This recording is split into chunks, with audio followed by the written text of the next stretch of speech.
A slab of concrete beside Griffith Road is all that remains of a bar that earned the nickname the Bloody Bucket due to the number of fights that occurred there. A little further down the road is Bloody Bucket Bridge. Some say the name came from the bar, but there is another story about a midwife, a bridge, and a vast number of stillborn babies.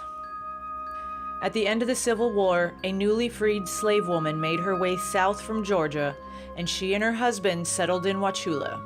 Her name is not known, but she made a reputation for herself acting as a midwife to the women of Wauchula. It is not known how long she delivered the babies of Wauchula, but her routine was repeated over and over. When a woman was in labor, they would send for the midwife, who came to help deliver the baby and offer immediate care for any issues that arose.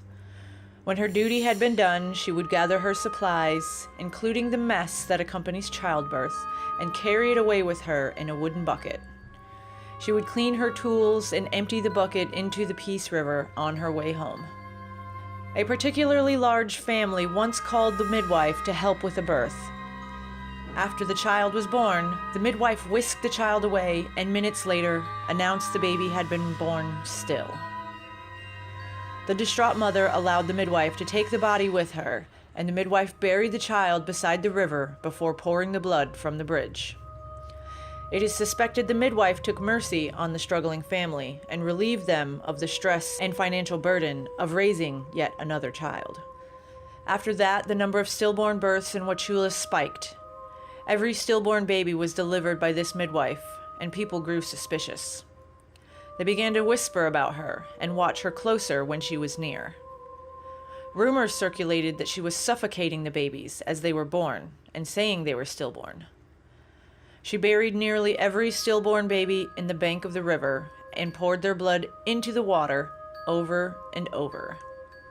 Unable to prove she was killing the infants that she was charged with birthing, people simply called upon her less and less.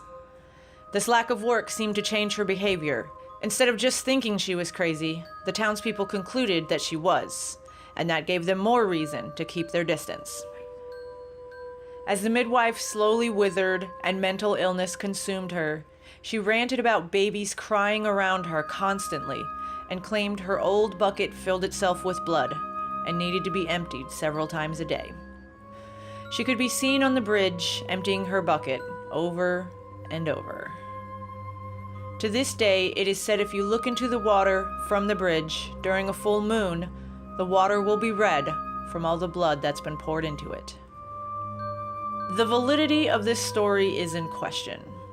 The bridge that spans the Peace River in Wauchula was not built until the 50s, and the structure that stands now was rebuilt in the 70s. So there was no bridge over the Peace River and that location at that time when the midwife lived in Wauchula. This story still serves to send chills up your spine and make you thankful that you live now and not when medical care was performed by crazy witch women in the woods.